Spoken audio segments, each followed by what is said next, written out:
নমস্কার বন্ধুরা, smart technic flow and education চ্যানেলে আপনাদের প্রত্যেকে জানাই স্বাগত।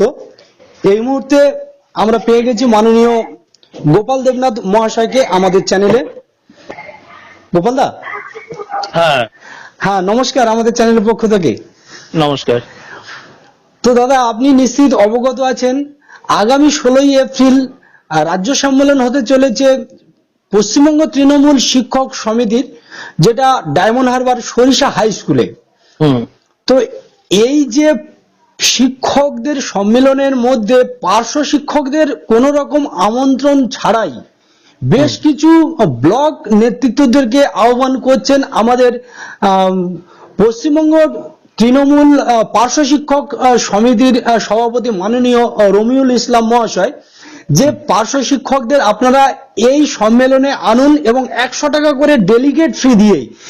এখানেই আমার প্রশ্ন দাদা আপনাকে, যে পার্শ্ব শিক্ষকদের উইদাউট আমন্ত্রণ ছাড়া কিভাবে ডেলিগেট ফি দিয়ে ওই সম্মেলনে নিয়ে যাওয়া যায়, সে বিষয়ে আপনি কি বলবেন?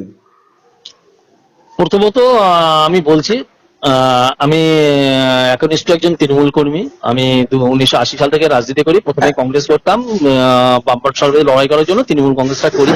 একদম। এবং তৃণমূল কংগ্রেসটার এখনো কোনো বিকল্প নেই, তাই তৃণমূল কংগ্রেসের জন্য এখনো যদি প্রাণ বিসর্জন দিতে হয় তাই দেবো। এটা বাংলার সাথে, দেশের সাথে। আমি তৃণমূল কংগ্রেস ছিলাম, আছি, থাকবো।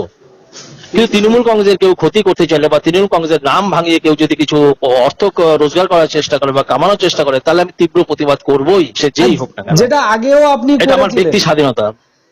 হ্যাঁ, আমি চিরকালই করেছি। কারণ অন্যায় আমি রাজনীতি করা হয় মানুষের ভালোর জন্য, মানুষের উপকার করার জন্য, নিজের অর্থ কামানোর জন্য নয়। একদম। সেখানে দাঁড়িয়ে পশ্চিমবঙ্গ প্রাথমিক তৃণমূল শিক্ষক সমিতি এবং পশ্চিমবঙ্গ মাধ্যমিক শিক্ষক সমিতির যে রাজ্য সম্মেলন, তার শুভেচ্ছা জানাই। তাদের সম্মেলন সফল হোক।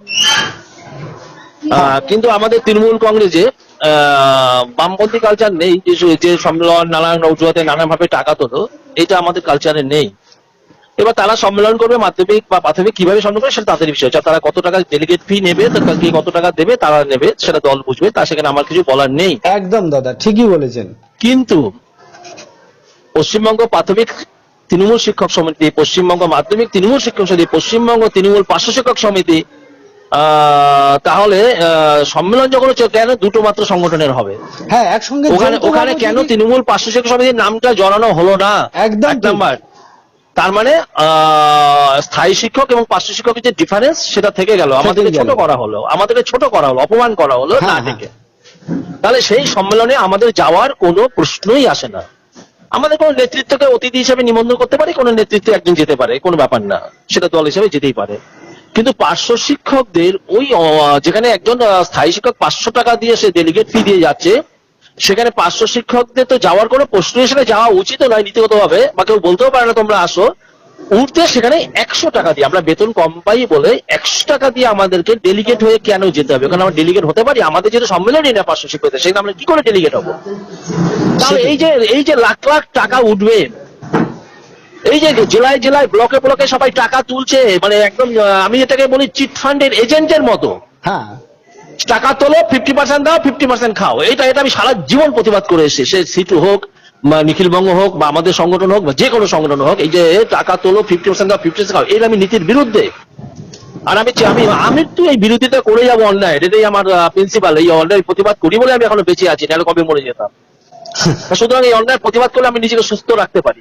তা সেখানে এই 100 টাকা করে তোলাটা সবচেয়ে চরম ভাবে পার্শ্ব শিক্ষকদের আরো বেশি ছোট করা হলো। সবাই 500, ওখানে 500 টাকা দিয়ে মাছ মাংস খাবে বা ব্যাগ পাবে, আর সেখানে আমরা ফেকলুর মতো 100 টাকা দিয়ে আমরা খাবো। আমাদের সবাই 800 কে দেবে, তাকাবে যে দেখ ওই দেখ পার্শ্ব শিক্ষকদের সম্মেলন, তাও আসছে 100 টাকা দিয়ে মাছ মাংস ভাত ব্যাগ পেতে আসছে।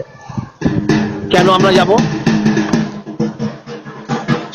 এবার সেখানে দাঁড়িয়ে যদি কেউ ব্যক্তিগতভাবে যায়, সে তার ব্যাপার, তার জন্য টাকা দেওয়ার প্রশ্ন আসবে কেন? অতিথি হিসাবে যেতে পারে, কি হ্যাঁ, ডেলিগেট তো হতে পারে না। তা আজকে আমাদের পার্শ্ব শিক্ষকদের একজন এমন নেতা হয়েছে যার পার্শ্ব শিক্ষকদের প্রতি সামান্যতম দরদ নেই। কল্যাণীর ঘটনা আমরা কেউ ভুলে যাইনি। না। আর পার্শ্ব শিক্ষকদের মান সম্মানের তার ব্যাপার নেই। তার হচ্ছে পার্শ্ব শিক্ষকদের ঘাড়ে বন্দুক রেখে শুধু পথ পাওয়ার আশা বা পথ পাওয়ার চিন্তা, আমাদের দাবি দেওয়া পূরণ করার তার কোনো লক্ষ্য নেই। আমি এর তীব্র বিরোধিতা করছি। আমি এটা অভিষেক ব্যানার্জি, মমতা ব্যানার্জির কাছে আমি বার্তাটা পাঠাবো যে এভাবে টাকা তুলে খাওয়ার আমি তীব্র বিরুদ্ধে। এইভাবে একটা দলের বদনাম হয়, সরকারেরও বদনাম হয়। সুতরাং এই যে কর্মসূচি এটা বন্ধ হোক, যাদের কাছে টাকা নেওয়া হয়েছে 100 টাকা করে ফেরত দেওয়া হোক। এভাবে পার্শ্বশিক্ষিত রাজ্যে নিয়ে অপমান করা না হয়, এই অপমান আমরা নিতে পারছি না। এমনিতেই আমরা এত পরিশ্রম করি, বেতন নেই, এমনিতেই স্কুলে লাঞ্ছিত, অপমানিত, সমাজে অপমানিত। আমাদের এত বেতন কম, দাবি দেওয়া পূরণ হচ্ছে না। আমরা মাননীয় মুখ্যমন্ত্রীর কাছে একান্ত বারবার দাবি করছি যে আমাদের বেতনটা বৃদ্ধি করা হোক, সিসিএল দেওয়া হোক, বা মেয়েদের অল্প কিছু শিক্ষিকা ট্রান্সফারের ব্যবস্থা করা হোক, মেডিকেল লিভটা আমাদের জমানোর সুযোগ দেওয়া হোক। আমৃত্যু মানে যতদিন সার্ভিস ততদিন যাতে আমাদের মেডিকেল লিভটা আমরা জমাতে পারি। তা আমাদের স্থায়ীকরণে যে মুখ্যমন্ত্রী পরিকল্পনা নিয়েছেন সেটা দ্রুত বাস্তবায়িত হয়, এই দাবিগুলো আমি সবসময় করছি। কিন্তু যে কাজ করছেন আজকে আমাদের সভাপতি, আমি এটা মানতে পারছি না। এবং সমস্ত সংগঠনের একটা নিজস্ব সত্তা আছে, এমএসকে দের আলাদা সত্তা, এসএসকে দের আলাদা সত্তা, প্যারাটিচার আলাদা সত্তা, শিক্ষাবন্ধু আলাদা সত্তা। সব সংগঠন মিলে যে জগা খিচুড়ি কমিটি হয়েছে, তাও আমি মানতে পারছি না। এটা নিয়েও আমি দলেরকে জানাবো যে এইভাবে কমিটি করলে সেটা ভালো হয় না দলের পক্ষে।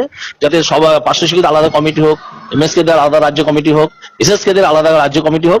এই আবেদন আমি দলের কাছে রাখবো, যাতে সবার আলাদা আলাদা কমিটি করে দেওয়া হয়, যাতে দল শক্তিশালী হয় এবং বাংলার স্বার্থে, মানুষের স্বার্থে মমতা ব্যানার্জি যে লড়াই, সেই লড়াইয়ের পাশে আমরা আছি। এবং ভারতবর্ষের যে আগামী দিনে তৃণমূল কংগ্রেস আরো উত্তরোত্তর শ্রীবৃদ্ধি হোক, আগামী ভোটেও তৃণমূল ভালো রেজাল্ট করুক। আমরা ধর্মনিরপেক্ষতার স্বার্থে আমরা সবাই এক, হিন্দু মুসলিম আমরা সব ভাই ভাই। আমাদের মধ্যে কোনো রকম রাজনৈতিক ভাবে বিভেদ করতে দেব না এবং আমরা একসাথেই চলবো। এবং পার্শ্বশিক্ষিতার দাবি দেওয়া আরো পূরণ হোক এই আশা করি। এবং যদি ক্ষমতা থাকে আমাদের সভাপতি সাহেব দাবি আদায় করে দিক, দাবি পূরণ করে তিনি তার যোগ্যতার পরিচয় দিন। বলে আমি শেষ করছি। হ্যাঁ বলুন, আর কি বলবেন? দীর্ঘ 6 বছর হলো পার্শ্ব শিক্ষকদের তো কোনরূপ বেতন বৃদ্ধি হয়নি। কিছু কিছু সেক্টরের কম হলেও বেতন বৃদ্ধি হয়েছে, কিন্তু আজকের যে সম্মেলনে পার্শ্ব শিক্ষকদের আহ্বান করছে, এই সম্মেলনে যে পার্শ্ব শিক্ষকরা গেলে কিছুই পাবে না। হ্যাঁ, যদি কিছু খবর থাকতো পার্শ্ব শিক্ষকদের বেতন বৃদ্ধির, ভাতা বৃদ্ধির, সেই জায়গা থেকে পার্শ্ব শিক্ষকরা যদি ওখানে উপস্থিত হয়ে থাকেন ঠিকই আছে, কিন্তু এখানে শুধু অপমান ছাড়া আর কিছু নেই দাদা। না না, সে ভালোবেসে কেউ একজন গেল দলীয় সংগঠনে যেতে পারে, কিন্তু ডেলিগেট কিসের? আবার ডেলিগেট ফি কেন 100 টাকা? এটার পিছনেই তো অর্থের গন্ধ রয়েছে, এর পিছনেই তো ধান্দাবাজির গন্ধ রয়েছে। কেন টাকা দেবে পার্শ্ব শিক্ষকরা? তাদের যদি কেউ ব্যক্তিগতভাবে 2-1 যায় এখানে যেতেই পারে, তাতে কোনো অপমান হয় না। কিন্তু আমি ডেলিগেটটা সেই যে মাছ মাংস খেতে যাবো, ব্যাগ নিতে যাবো, এটা অপমান। অতিথি হিসেবে আমি যেতে পারি, সেখানে আমি টাকা দেওয়ার প্রশ্নই থাকবে না। কিন্তু প্রাইমারি মাধ্যমিকের সম্মেলনে 500 কিলো টাকা দেবে, এটা এর থেকে হাস্যকর, এর থেকে বড় ধান্দাবাজি আর কিছু হয় না।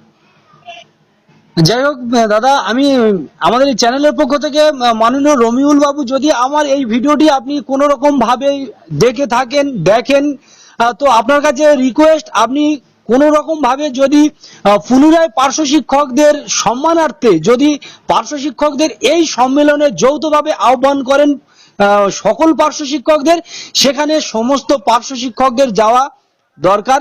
এটা আমার একান্ত ব্যক্তিগত। না না, ওই সম্মেলনে আমাদের যাওয়ার প্রশ্নই আসে না। সে অতিথি সে 2-1 যেতে পারে, আমাদের তো ইনভাইট করেনি। আমাদের যৌথভাবে যদি ওনারা আবার যদি ওটা না না না না, এটা হয়ই না। এবার আমাদের ওটা যদি হতো তাহলে প্রথম দিকেই একসাথে হতো।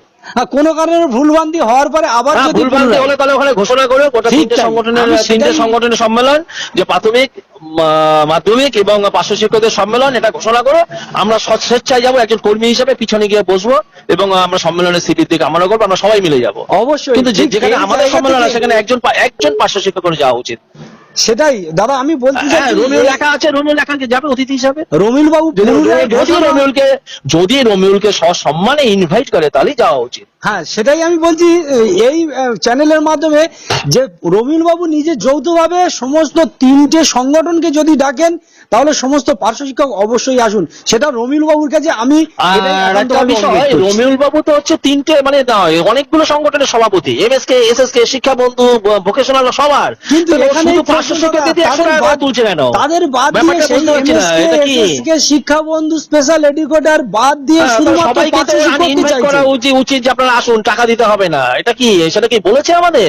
তাহলে ঘোষণা করো 3টে সম্মেলনে কেন একসাথে সম্মেলন, এটাও আমার একটা প্রশ্ন। যে আজকে কেন পার্শ্বশিক্ষকদের বাদ রেখে ওখানে সম্মেলনটা হচ্ছে, এটা আমার কাছে জোরালো প্রশ্ন থাকলো আমাদের মাননীয় শিক্ষামন্ত্রীর কাছে, যে পার্শ্বশিক্ষকদের কেন ওখানে বিরক্ত করে রাখা হচ্ছে, কেন সেখানে পার্শ্বশিক্ষকদের অপান্তেও করা হচ্ছে, কেন পার্শ্বশিক্ষকদের নিয়ে একসাথে সম্মেলনটা হলো না। এটা আমি তীব্র প্রতিবাদ করছি। একসাথে সম্মেলন হওয়া উচিত ছিল 3টে সংগঠনের, এটা আমার একান্ত দাবি। ধন্যবাদ, অসংখ্য ধন্যবাদ।